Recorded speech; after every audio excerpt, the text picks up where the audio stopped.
Welcome to Audio Classic Detective, where timeless mysteries come alive through voice, music, and imagination. Each week we bring you tales of cunning criminals and brilliant minds, of danger lurking in the drawing room and justice found in the final clue, inspired by the greats Holmes, Marple, Poirot, and more. These are the stories that shape the mystery genre as we know it. So sit back, stay sharp, and remember the answer is always there if you know where to look. Let's get started. Miss Marple and the Body in the Bell Tower. St. Petrock was precisely the kind of village Miss Marple had always found most instructive. The sort of place where lawns were trimmed with a ruthless precision, gossip moved faster than the vicar's bicycle, and secrets were tucked carefully under doilies and polite smiles. The air smelt faintly of freshly cut grass and warm scones. And yet, Miss Marple sensed it the moment her feet touched the cobbled path. A subtle tension, as if the village itself was holding its breath. She had come at the invitation of her dear friend, Mrs. Weatherby, whose enthusiasm for the church fete was as boundless as her talent for gentle manipulation. "You must come, Jane," she had written. "The village would simply love to meet you." Miss Marple, never one to refuse a fete, especially when accompanied by the promise of well-buttered crumpets, had accepted with her usual quiet grace. Now, standing before the ancient church, its bell tower rising sharply against the sky, she felt a curious sense of expectation. There was something about old villages, especially those with proud histories and ancient towers. They carried their stories in their stones, and if you stood quietly enough you could almost hear them whisper. Inside the church hall, preparations for the fete were in full swing. Tables groaned under the weight of Victoria sponges, elderflower cordials, and jars of homemade chutney, whose labels trembled under the weight of enthusiastic calligraphy. Villagers moved with the particular energy of people who cared a little too much about winning the prize for best preserves. Miss Marple, her knitting tucked discreetly into her handbag, found herself drawn toward a cluster of women whose hushed tones suggested more interesting fare than marmalade. They spoke as villagers often do, half in facts, half in imagination. "Unlucky that tower is," said one, adjusting a floral hat tilted too far to the left. "Always something dreadful happening up there."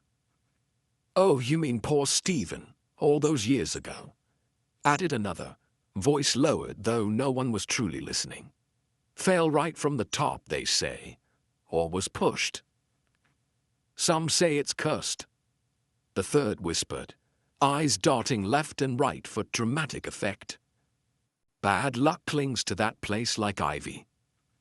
Miss Marple, who believed more in human nature than curses, made no comment, but she filed the words away neatly alongside the faint glances exchanged between the vicar's wife and the organist, who were both pretending very hard not to listen. Later that afternoon, between the tombola and the judging of sponge cakes, the vicar himself led a small tour up the bell tower. Miss Marple naturally joined, her joints not quite as spry as they once were, but her curiosity far more vigorous than her knees. The tower was, as expected, dim and musty, the air thick with centuries of damp stone and ancient wood. The stairs were narrow, uneven underfoot, and the walls bore the scratches of both time and careless parishioners. It was halfway up the first flight that Miss Marple paused, her eye drawn to something so small it might have been missed entirely. A stone, slightly looser than its fellows, a corner discolored by what might have been rust or blood.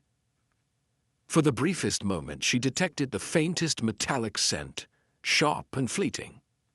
Before she could look closer, the vicar's voice called them all upward, and Miss Marple, knowing well the value of patience, made no fuss. Whatever it was, the tower had decided to reveal only a fraction of its story. For now. They were nearly at the belfry when it happened. Old Mr. Jessup, the groundskeeper, trailing at the rear of the group, stumbled. His foot had caught on something wedged awkwardly beneath the final twist of the stair. He swore under his breath, reached down, and went very still. There was a moment's pause, that breathless silence, when a room full of people all sense something terrible at once. Then slowly, Mr. Jessup stepped back, revealing the unmistakable shape of a hand, pale fingers curled inward, protruding from the shadows beneath the stairs.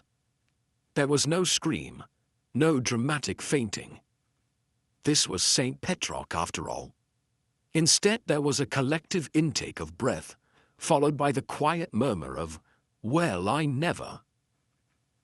The vicar, pale as his own vestments, mumbled something about sending for the constable. Miss Marple, however, said nothing. She only watched, her gaze moving not to the body, but to the faces around her, to the flicker of recognition in one pair of eyes, the barely suppressed relief in another, and the swift, calculating fear in a third.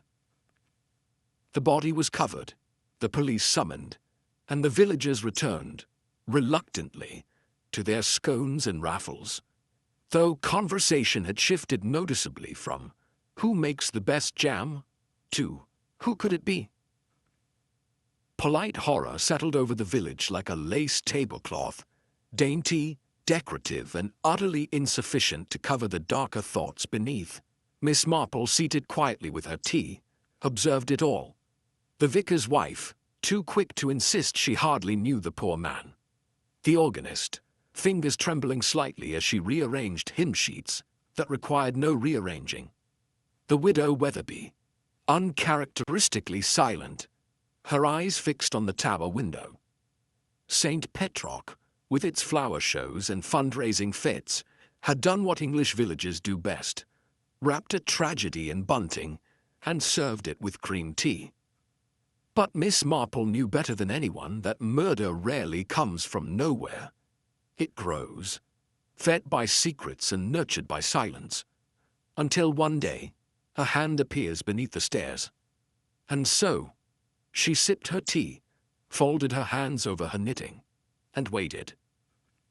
The village, after all, was always eager to talk. All she had to do was listen. The body, once removed from the narrow staircase, lay beneath a hastily drawn sheet, while the constable, young and earnest, did his best to maintain order. Identification was swift, far swifter than Miss Marple might have expected. It was Thomas Felbrigg, a name that stirred instant recognition among the villagers. He had been, by all accounts, a man of little consequence, neither particularly charming nor notably troublesome. But his sudden disappearance months earlier had left a small ripple of speculation. Most assumed he had taken himself off to London, the sort who drifts away without farewell or explanation. And yet, here he was, dead beneath the village's own bell tower, having never left St. Petrock at all. Miss Marple listened quietly, as the vicar explained that Thomas had been involved in odd jobs for the church, a bit of painting, a spot of cleaning, useful work for a man with no clear prospects. That quiet departure, it seemed, had been no departure at all. The village, so eager to forget inconvenient men like Thomas, had simply erased him. Until now. It was the vicar's wife who admitted, somewhat reluctantly, that she had been the last person to see Thomas alive.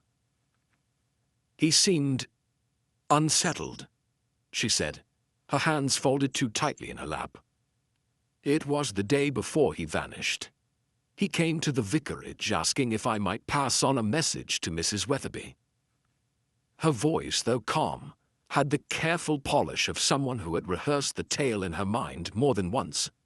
She described their conversation with a precision that felt just a shade too perfect, as though each word had been polished like silver before being set on display. Miss Marple's needles clicked softly as she listened, offering no comment, merely watching how the vicar's wife glanced, only once, toward the window, as though expecting someone to appear there. That fleeting look said far more than her words, A message to Mrs. Weatherby, indeed. But what sort of message would require such careful handling? And why had no one passed it along? If the vicar's wife had handled Thomas gently, the same could not be said for Mr. Jessup, the church groundskeeper. Jessup, a man with hands like tree roots and a temper to match, had quarrelled with Thomas more than once. A loan, some whispered, given in good faith and never repaid. Others said the dispute ran deeper, something about a night when Thomas had been seen skulking near the vestry door after hours. When asked about it, Jessup snorted, a sound both dismissive and defensive. Man was a bad penny, he said gruffly, wiping his hands on a cloth that had once been white.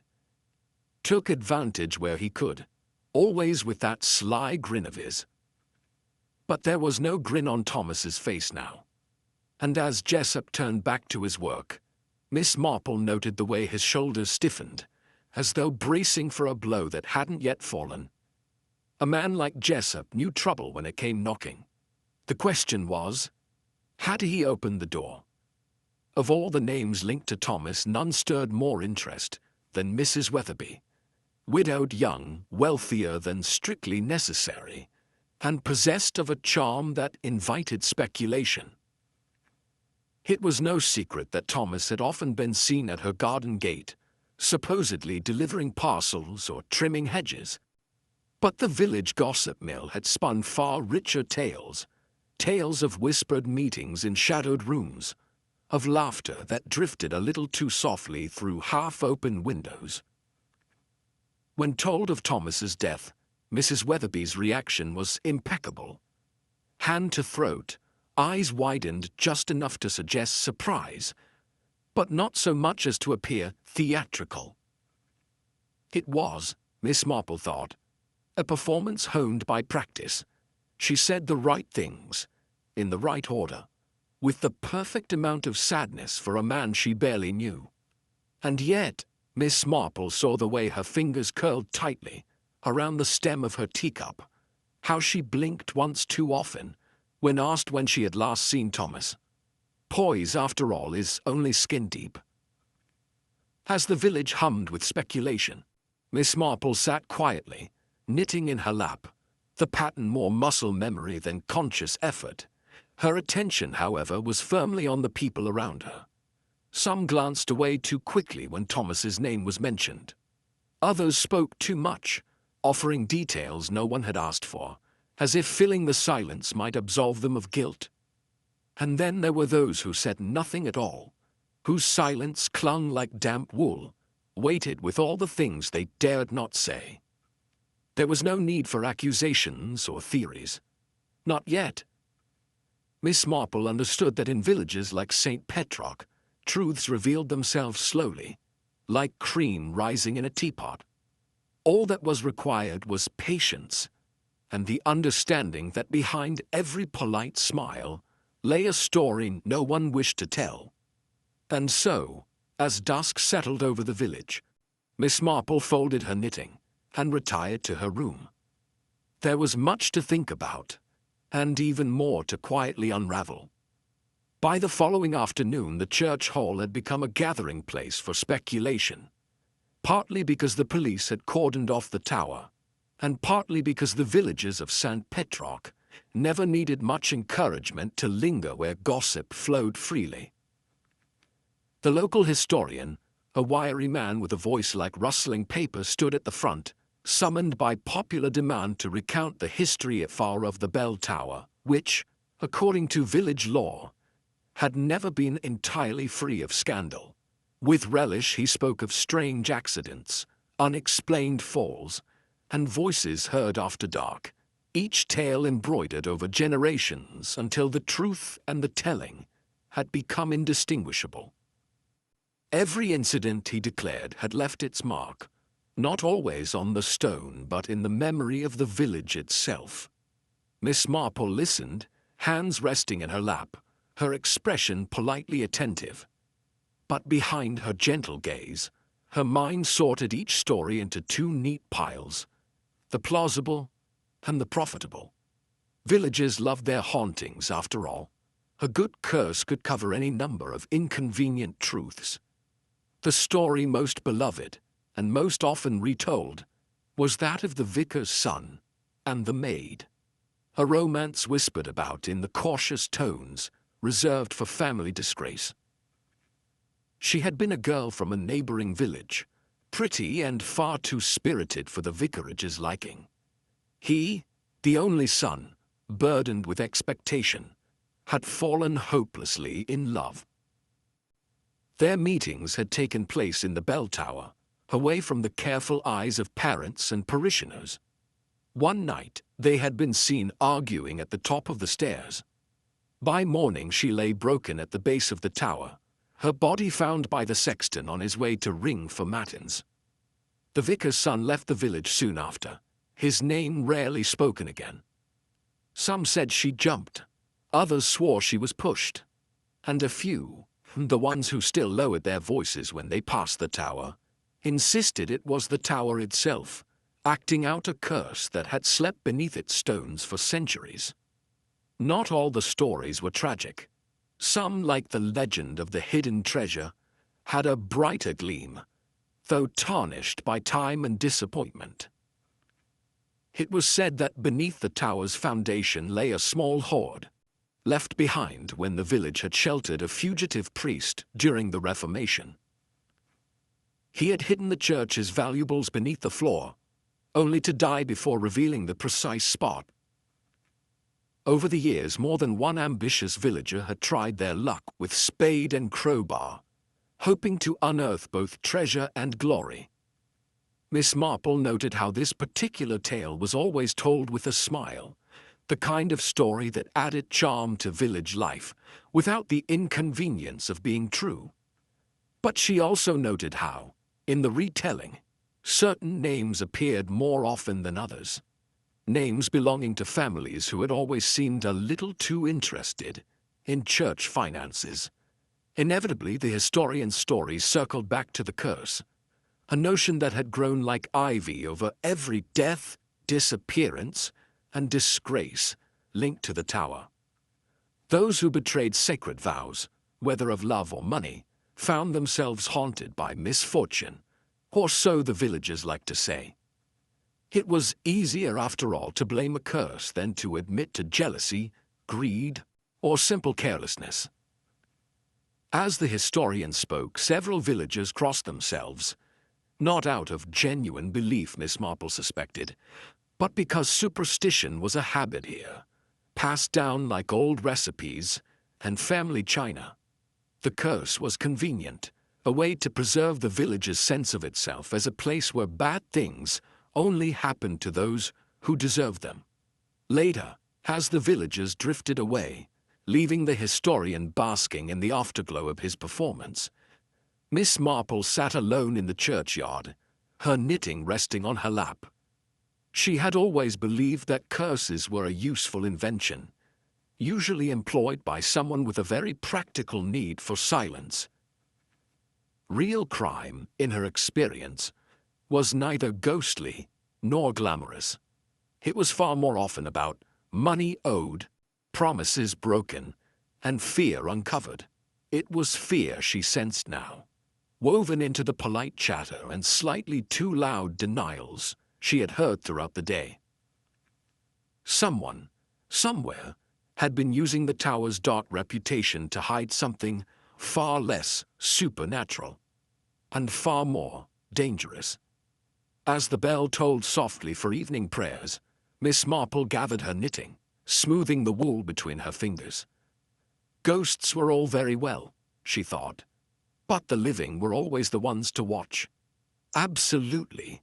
Here's the AI voiceover ready script for Chapter 4, The Gentle Inquisition, written directly from your provided subheadings and following the required tone, flow, and storytelling techniques.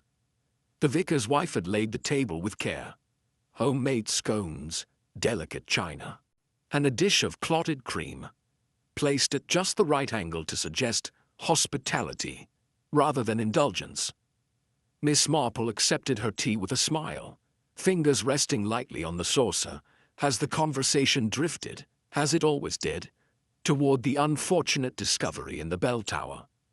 The vicar's wife offered sympathy, naturally, but her words had the precise, well-practiced quality of someone who had rehearsed her part a little too thoroughly. "It was such a shock," she said with a small sigh. "Thomas was always such a quiet man. I can't think why anyone would wish him harm." Her smile, however, faltered when Miss Marple gently inquired about the last time they'd spoken. A slight delay, a too careful choice of words, and a glance toward the window, as though the garden might supply a better answer. It was a small hesitation, barely a heartbeat's worth, but to Miss Marple, it was the sort of silence that whispers louder than speech. Mrs. Entwistle was precisely where Miss Marple expected her, leaning over her garden gate, apron still dusted with flour, and eyes alight with the fierce joy of a woman in possession of scandal. "Oh, Miss Marple, you wouldn't believe the things I've heard," she began, wasting no time in unfurling the long, tangled thread of village whispers. Thomas, it seemed, had debts, admirers, and enemies in equal measure. But beneath the embroidery lay something far more useful, a time discrepancy, mentioned almost by accident. Mrs. Entwistle, eager to show her knowledge, recalled seeing a certain villager near the tower, long after that same villager had claimed to be home in bed. Miss Marple said nothing to contradict her, merely nodding, hands folded lightly over her handbag. It was often the smallest contradictions, those casually uttered in excitement, that revealed the most uncomfortable truths. After leaving Mrs. Entwistle's gate, Miss Marple took a slow stroll to the village green, where conversations shifted like summer breezes, drifting from gardens to recipes, to death and back again. Two villagers speaking within earshot, but not quite to her. Each described their memory of the night Thomas vanished. One swore they saw him walking toward the vicarage, hands in his pockets, head down. The other was certain he'd gone the opposite way, toward the widow Weatherby's gate, his posture unusually upright, almost as though he was trying to be seen. Miss Marple made no correction, no comment. But as the conversation circled back to less fatal matters, she noted the ease with which people rearrange facts to fit the stories they prefer to tell. The truth, she knew, was rarely shaped by certainty. It was pieced together from overlapping lies. Later that afternoon, in the quiet of the churchyard, Miss Marple encountered a rather nervous parish committee member, eager to appear helpful. He offered a timeline of events unprompted, all while insisting he had seen nothing at all. His story was tidy, too tidy, and contained one small, almost invisible flaw. Miss Marple, her expression mild, let him talk, and talk, until, like a man who's tied his own shoelaces together, he tripped over his own account. A tiny detail out of place, just enough to suggest that he knew something more than he admitted, and was trying, ever so subtly, to direct suspicion toward someone else. It was not a lie in full. It was a half-truth, the sort people tell when they are afraid of being too close to the real thing. Back in her small guest room, the evening light softening the edges of the furniture, Miss Marple settled into her chair. Her knitting, as always, occupied her hands, while her mind worked elsewhere, sorting threads of conversation the way her fingers worked, threads of wool. The day had provided more than enough to unsettle the pattern, half-truths, quiet hesitations, and the sort of over-explained innocence only guilt ever truly requires. Miss Marple knew from long experience that an outright lie stands out too boldly, too obvious, too deliberate. But a carefully placed half-truth that slips past unnoticed, quietly rearranging reality to nudge suspicion just slightly to the left or right, She tucked her knitting away, satisfied that the village had already told her everything she needed to know. All that remained was to unravel the rest. It began, as these things often do, with a whisper barely meant to be heard. Two women, seated side by side at the church's flower arranging table, lowered their voices just enough to invite curiosity, then glanced over their shoulders to be sure they were seen doing so. According to them, Thomas Felbrick had not been quite the solitary man the village had painted him to be. There had been a married woman, someone respectable, someone whose name neither of them would dare say outright, but their eyes flickered meaningfully toward the church door. The vestry, it seemed, had been more than a place for hymn books and flower vases.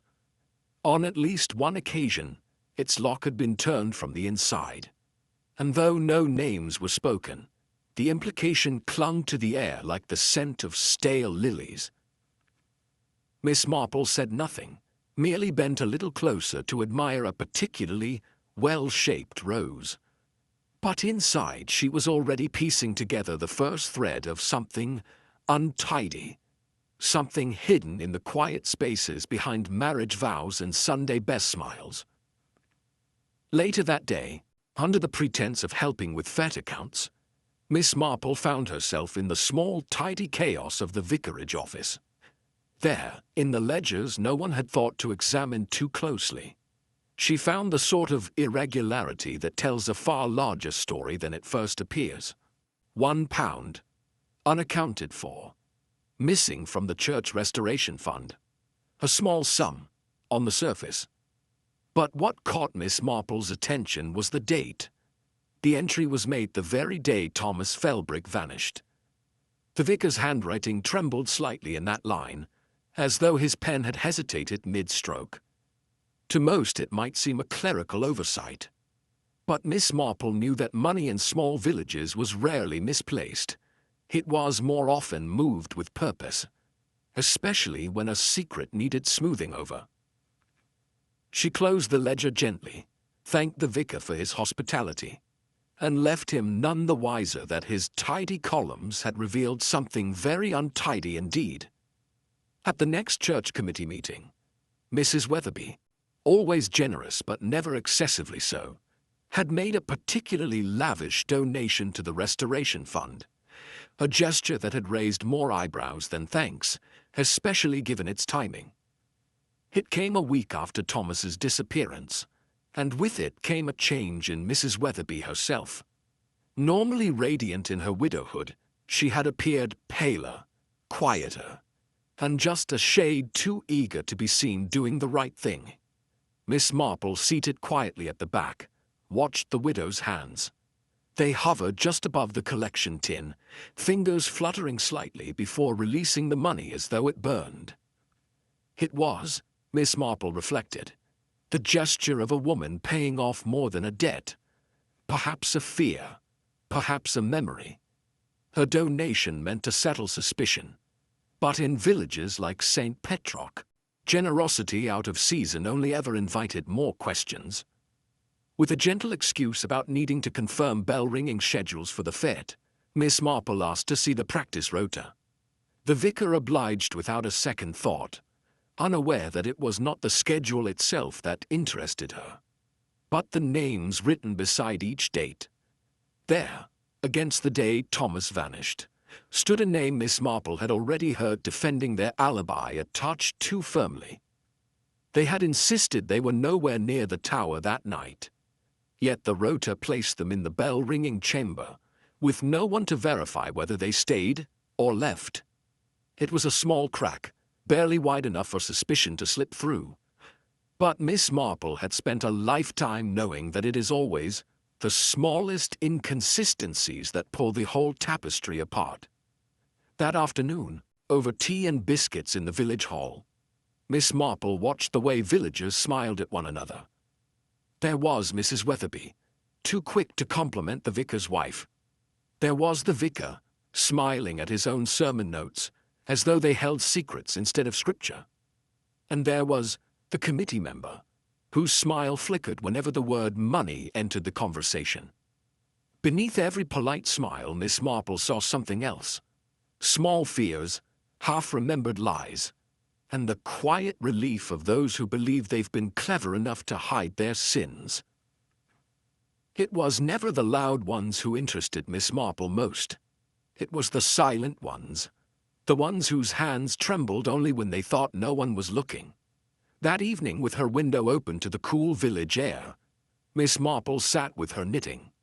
But her fingers moved almost absently, the pattern forming more from memory than attention. Her mind was elsewhere, pulling together the strands of whispered affairs, missing pounds, broken alibis, and smiles stretched too thin, each thread connected to the next, tighter and tighter, until only one question remained. Not who could have killed Thomas Felbrigg, but who had the most to lose if Thomas had lived. Somewhere beneath the lace and lavender of village life lay a secret old enough to be forgotten by most, but remembered by the one person willing to kill to keep it buried. Miss Marple allowed herself a quiet smile, not of triumph, but of understanding. In her experience, the polite smiles of small villages often hid the darkest truths of all. It was nearly midnight when Miss Marple placed her knitting carefully aside, smoothed her skirt, and reached for her cardigan. She had made up her mind. There were times when talk alone could not solve a puzzle, times when the only answer lay in the quiet spaces people had overlooked. The bell tower, so often mentioned, so steeped in gossip and superstition, had become a character in the story itself. Yet no one, it seemed, had truly listened to what the tower had to say. Miss Marple had spent a lifetime understanding the language of quiet things. The way a door left slightly ajar tells more than a locked one, or how a carefully polished surface sometimes conceals a stain. She believed with quiet certainty that the tower held one last whisper, waiting only for someone who knew how to hear it. And so, with no fanfare, no announcement, and certainly no companion, Miss Marple stepped into the night. Not as a detective in pursuit, but as an old woman who had been around long enough to know where truth likes to hide. The tower was different at night. By daylight it was merely old stone and history, a place for children's curiosity and tourists' cameras. But after midnight it became something else entirely, a thing that breathed quietly in the dark, its wood and iron bones creaking beneath the weight of centuries. Miss Marple's steps were slow but deliberate, her hand trailing lightly along the wall as she climbed. The silence pressed in close, broken only by the faintest sigh of wind through the high windows. Every step seemed to remember its own past, lovers' trysts, drunken confessions, and on at least one occasion, a man carrying a body where no one would look until it was far too late. She reached the halfway landing, where the air grew colder, as though the stone itself remembered fear. Miss Marple, who had never been one for fancy notions like ghosts, felt no fear. Only that peculiar sense of quiet anticipation, the kind that always comes when one stands on the edge of understanding. It was a tiny thing, so small it could have gone unnoticed forever. A single frayed thread of fabric, caught where the handrail turned sharply at the top of the stairs. Miss Marple struck a match, shielding the flame with her hand, as the brief light revealed the color and texture of the cloth. Not wool, not cotton. Something finer, something belonging to a coat worn only on Sundays.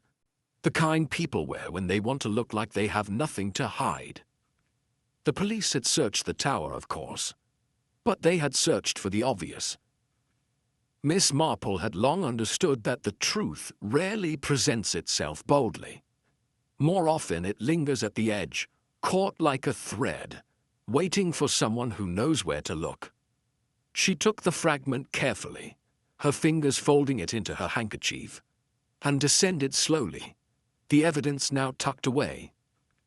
Not just in her pocket, but in the pattern forming inside her mind.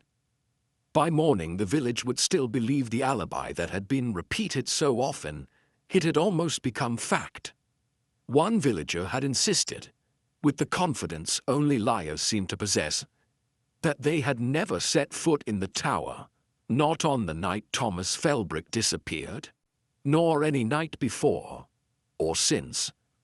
And yet, Miss Marple held in her pocket proof to the contrary. A scrap of their coat, torn and left behind like a careless fingerprint. It was a small lie, the kind easily dismissed if not for one inconvenient detail. The tower's stair rail had been repaired just days before Thomas vanished. The fabric could not have been there long, and its presence could mean only one thing. The alibi was broken. Miss Marple, who had spent her life knowing the difference between small lies and large ones, understood this was no ordinary deception. This was the sort of lie that people killed to preserve.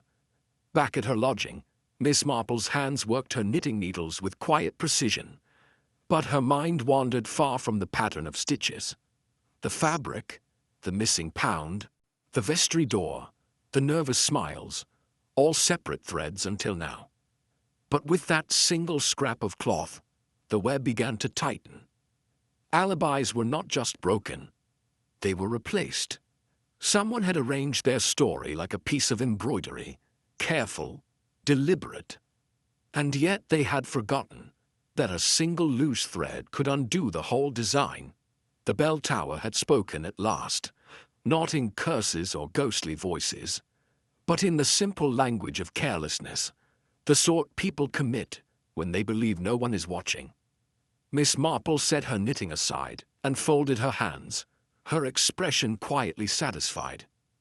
There was still more to uncover, of course, but the shape of the truth had begun to form. And in her experience, once that shape appeared, it was only a matter of time before the village's polite silence cracked open, and the real story stepped into the light. It was at the close of the village's evening meeting, held in the vicarage hall, that the confession came, unexpected, trembling, and just theatrical enough to be convincing to those who wanted to believe it. Mr. Partridge, a member of the church committee known more for his devotion to order than any spark of passion, rose from his chair, his hands clenched at his sides. His voice, when he spoke, wavered between guilt and defiance, as though he were acting out a play written for a much younger man. "I did it," he said. "It was me. Thomas Felbrick and I. We argued. He said something unforgivable about my wife. I struck him. It was never meant to happen." The villagers exchanged glances, some shocked, some suspiciously relieved. A culprit had presented himself, and there was nothing the village liked more than a tidy ending wrapped in righteous cause. Miss Marple folded her hands, her expression unreadable, her gaze resting not on Mr. Partridge, but on the faces of those around him. In her experience, real confessions, the truthful ones, were rarely so convenient.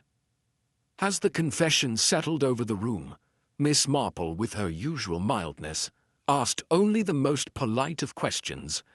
Where had the quarrel taken place? When, precisely, had the fatal blow been struck? Mr. Partridge answered readily enough, his story weaving itself together with the neatness of a man who had rehearsed every word. There was passion, yes, but no detail out of place, nothing left messy or uncertain. Miss Marple had known enough real confessions to sense immediately what this one lacked: the stumbling hesitations, the fragmented memory, the unspeakable weight of accidental violence. Instead, this confession had been built for an audience, crafted to give the village exactly the story it wanted. She nodded at the right moments, murmured her sympathies, and offered no challenge. Doubt, after all, works best when it arrives quietly, wearing the disguise of perfect politeness. Later that evening, in the privacy of her room, Miss Marple unfolded the scrap of fabric she had found in the tower rail. In her mind, she laid it beside Mr. Partridge's tale. The timeline, the location, the circumstances he had so confidently described. The two did not match, not in the way a key fits a lock, nor even in the way a lie fits a fear. The fabric, unmistakably torn from a garment worn by someone else entirely, had been caught high on the stairs, where Partridge, by his own admission, had never set foot. It was a physical contradiction, not the sort that can be explained away by nerves or failing memory. It was, quite simply, impossible. Miss Marple smoothed the cloth between her fingers, feeling in its rough edge the quiet certainty that Mr. Partridge, whatever his reasons, had confessed to something he could not have done. Most people, Miss Marple knew, only confessed to crimes they had not committed for one of two reasons: either to protect someone they loved, or to hide something far older and more dangerous than the crime itself. Mr. Partridge was not a man given to love affairs, nor one burdened with any particular affection for Thomas Felbrigg. His confession, then, must have been a shield, held up to block the villagers' gaze from something he feared far more than the gallows. Miss Marple had spent her life understanding what fear does to people. It twists the truth, bends it around corners, layers it beneath politeness, until even the person telling the lie can barely see it for what it is. This, she suspected, was not the fear of discovery, but the fear of resurrected secrets, the kind of fear that does not belong to the present at all, but to something buried so long ago. No one remembers it exists, except, of course, for the person who has kept it alive, sitting quietly with her knitting. Miss Marple allowed the evening's conversations to replay themselves in her mind. Not just the confession, but the small silences that followed it, the particular tension that rippled through a handful of villagers, all old enough to remember something the younger ones had forgotten. The murder of Thomas Felbrigg, Miss Marple realized, was not a crime in isolation. It was a consequence, the final link in a chain that had begun years before, when the bell tower stood witness to a different betrayal, one that had been covered not by confession, but by the quiet, communal agreement that certain things were better left unsaid. What frightened Mr. Partridge enough to claim guilt for a killing he did not commit was not justice for Thomas, but the knowledge that if the truth came out, the village would be forced to remember what it had chosen to forget. Miss Marple set aside her knitting, her eyes resting on the soft night outside her window. The past, so carefully buried, had begun to shift beneath the weight of time. And as always, the truth would rise, whether the village was ready for it or not. The invitation was as politely worded as any request Miss Marple had ever made.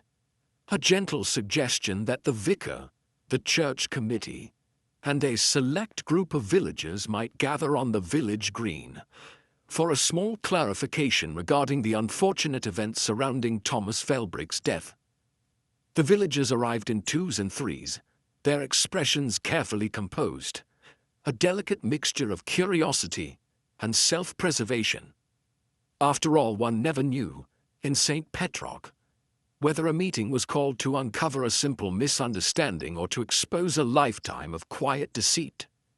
Miss Marple stood near the ancient oak, her hands folded lightly over her handbag, her manner that of a woman, with nothing urgent to say, but who knew precisely how much her silence could make others uncomfortable. She began, as always, with kindness, thanking them all for their time, for their patience, and for their enduring community spirit. And then, with the gentlest of smiles, she said, "I do believe we've all known the truth for some time, haven't we? It was simply a matter of seeing it properly." Miss Marple walked through the events step by step, not in accusation, but in the soft tone of someone unraveling a particularly difficult knitting pattern, each dropped stitch leading inevitably to the next. She spoke of the missing pound in the restoration fund, first dismissed as a harmless error. Of the carefully rehearsed alibis, each one polished a little too brightly.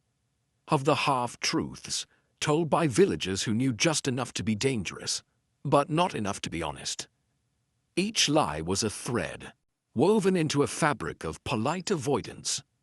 No one, after all, wished to be the one to pull too hard, lest the whole pattern unravel. But Miss Marple, who understood that the truth is never truly lost, only tucked away like a misplaced handkerchief, had gently tugged until the whole thing came apart in her hands. And there it was, the shape of the truth, stitched together from what was said, what was unsaid, and what no one dared to ask in the first place. With quiet precision, Miss Marple held up the scrap of fabric, the one she had found caught in the bell tower's stair rail. She had, she said, compared it to every garment in the village, checked patterns, fabrics, and seams with the thoroughness of a woman who understands both clothing and human nature. There was only one match, a Sunday coat belonging to none other than Mr. Soames, the church treasurer. That, of course, would have been odd enough had it not been for the missing pound in the church accounts, an entry dated the very day Thomas Felbrick disappeared. A single missing pound, which Miss Marple explained, was never really about the money itself. It was about the quiet warning it represented, a debt between two men, not of coin, but of knowledge. The fabric, the funds, the fear, all threads of the same cloth, stitched together with desperation and deceit. Miss Marple's voice remained gentle, but there was no mistaking the weight behind her words. Thomas Felbrick, she said, had stumbled upon a secret. Not a new crime, but an old one, long buried beneath polite smiles and well-kept accounts. Years earlier, money had quietly vanished from the Restoration Fund, shifted into private pockets under the assumption that no one would notice. But Thomas had noticed, and Thomas, never much liked and never much trusted, saw an opportunity. He would keep the secret for a price. A small sum here, a favor there. Nothing too grand. Until, of course, the weight of it grew too heavy, and the person being blackmailed realized there was only one sure way to silence him forever. Fear, Miss Marple said softly, is a powerful thing. But fear mixed with pride is far more dangerous.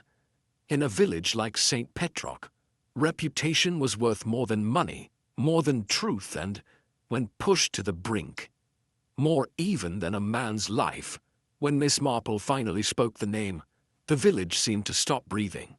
Mr. Soames, so dependable, so trusted with the church keys and the Fed's cash box, stood blinking in the sunlight like a man abruptly awoken from a dream. His fingers trembled, not from rage or denial, but from the cold certainty that he had been seen clearly at last.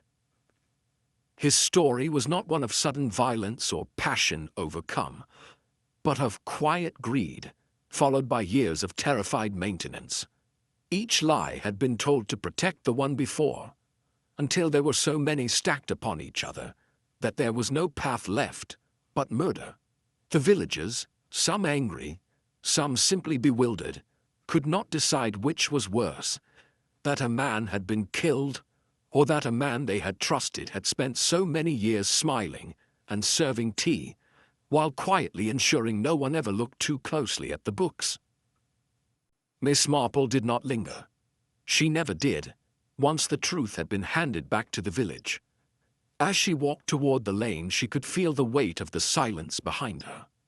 The silence of people forced to reckon with what they had always known, but never wished to see. They would, of course, recover. Villages like St. Petrock always did. New scandals would cover old ones, new flowers would bloom, and new committees would take up the work of preserving tradition. But some things, Miss Marple knew, would linger. Each time the bells rang, they would remember Thomas Felbrick and the price of polite silence, because in the end it had never been the curse of the bell tower they should have feared. It was, as always, the quiet compromises, the unspoken agreements, and the smiling deceit they had all agreed to call respectability. Miss Marple, content that her work was done, walked on, leaving St. Petrock to its memory and its morning tea. Life in St. Petrock, as it always did, resumed its polite, reassuring rhythm. The flower show committee met as planned, discussing dahlias with the same fervor they had once applied to speculation over murder. The church fete returned to its usual preparations, as though no body had ever lain beneath its bell tower stairs. And the gossip over hedges and garden walls shifted effortlessly back to who had the best gooseberries, rather than who had hidden a lifetime of deceit behind a Sunday smile. Murder, it seemed, had become just another story, a tale told quietly over tea, softened with each retelling until it felt almost charming. That was the way of villages, Miss Marple knew. Death could be absorbed into the soil, just as secrets were.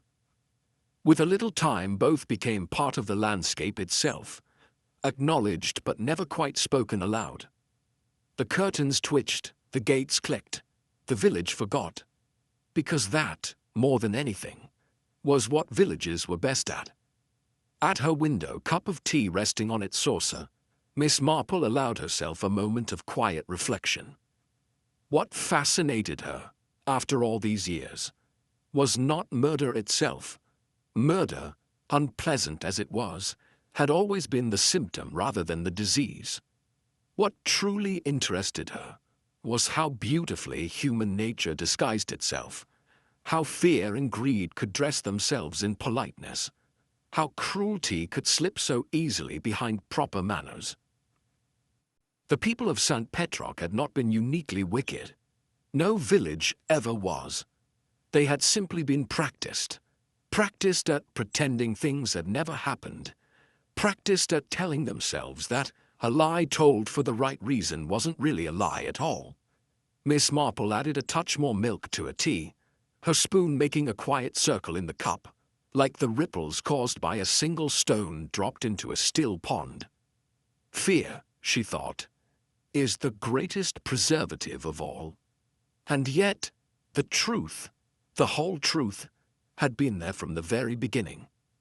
Miss Marple remembered the fete, the tour of the bell tower, the moment when her fingers brushed over a loose stone, barely shifted from its place.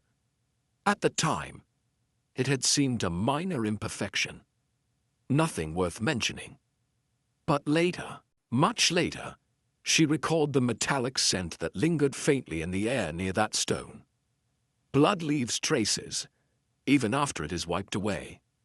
And though the village had talked itself into ghosts and curses, the truth had been simple, practical, and there all along. If anyone had truly wanted to see it, they could have. But seeing is a choice, and in St. Petrock, certain choices were never made. Miss Marple had learned long ago. People only see what they can bear to remember. The villagers, of course, would forget. It was already happening. They would wrap the truth in layers of half-remembered whispers, filing away what was uncomfortable, until it became harmless folklore.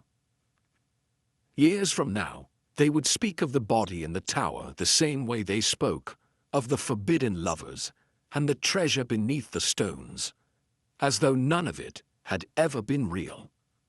The truth was too untidy, too full of respectable names, and in villages like St. Petrock, reputation always mattered more than reality. Miss Marple held no particular bitterness about this. She had seen it too often to be surprised. The desire to forget was, after all, as natural as the desire to breathe. But the bell tower itself, that was different. Stone, after all, does not forget. It remembers footsteps, confessions, quarrels that ended in silence, and bodies carried up and down its narrow stairs. It remembers hands gripping railings too tightly, the hush of secrets spoken into the dark, and the precise weight of guilt pressing down upon the ancient wood. As the sun set over St. Petrock, the tower stood in its usual silence, unremarkable to anyone passing by. But Miss Marple knew better. It stood not just as stone, but as a witness, the kind that sees everything, says nothing, and outlives every single secret.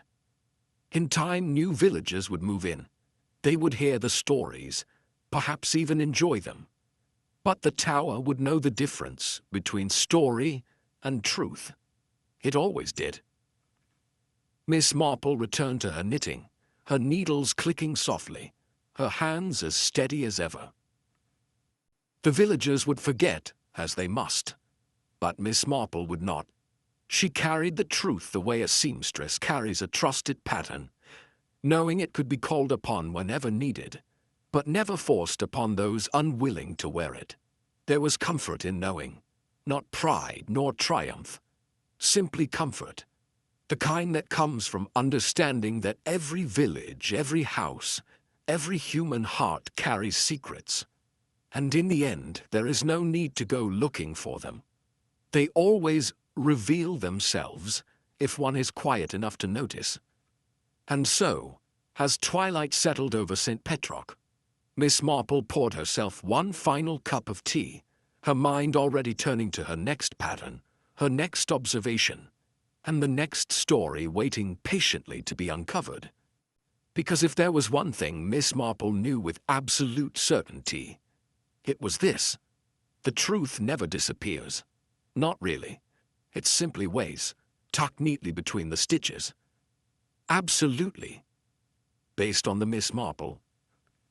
The body in the bell tower story you've just completed, here's a highly engaging, audience-focused, good note ending. Crafted exactly to your requirements.